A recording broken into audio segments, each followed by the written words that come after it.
और इस वक्त की एक ब्रेकिंग न्यूज आ रही है। जापान में तेज भूकंप के झटके के बाद सुनामी आने की खबर है और ऐसे में ये इस वक्त की एक बेहद अहम और बड़ी खबर है।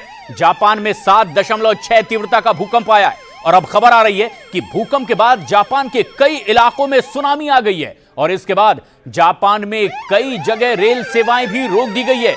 जापान की बुलेट ट्रेन को रोक दिया गया है ताकि कहीं इसके बाद कोई और बड़ा हादसा ना हो जाए। और साथ ही साथ खबर आ रही है कि भूकंप का एक बड़ा झटका और उसके बाद एक के बाद एक 21 आफ्टर शॉक भी आए हैं, यानी इन 3 घंटों के भीतर ही करीब 21 से ज्यादा और आफ्टर शॉक भी महसूस किए गए हैं। और ये एक बेहद अहम और बड़ी खबर भी है।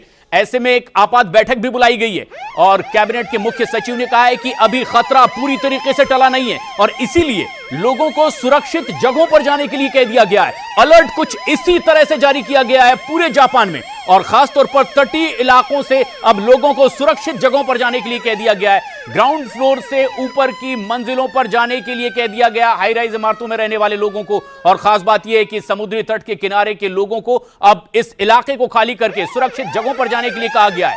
7.6 तीव्रता का एक बड़ा भूकंप और उसके बाद सुनामी और माना यह जा रहा है कि 16 फीट ऊंची लहरें आ सकती है और कुछ तस्वीरें अब आनी शुरू हो चुकी है।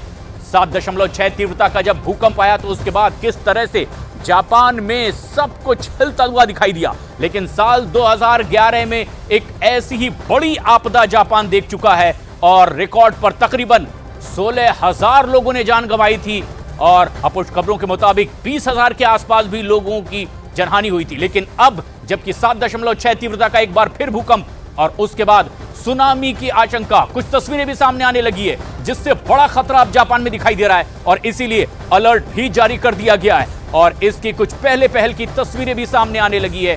सुनामी का अलर्ट जापान में और ऐसे में खास तौर पर जब समुद्री तट पर इसका एपिसेंटर माना जा रहा था और अब समुद्री तटों से दूर रहने के लिए लोगों को कह दिया गया है।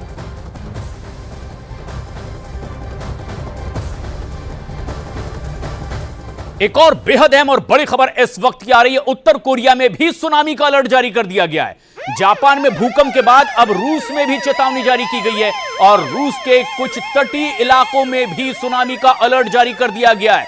लोगों को अब सचेत रहने के लिए कह दिया गया है। जापान में उधर प्रधानमंत्री लगातार लोगों को सचेत कर रहे हैं, समुद्री तटों से दूर रहने के लिए कहा जा रहा है। किशिदा ने कहा है कि आप ऐसी जगहों से सुरक्षित जगहों की ओर चले जाएं क्योंकि अभी यहां पर आपदा में राहत के लिए टीमें तो काम कर रही है लेकिन अभी भी आफत पूरी तरीके से टली नहीं है और इसीलिए लोगों को सुरक्षित जगहों पर जाने के लिए कहा जा रहा है। यह एक बेहद अहम और बड़ी खबर भी है।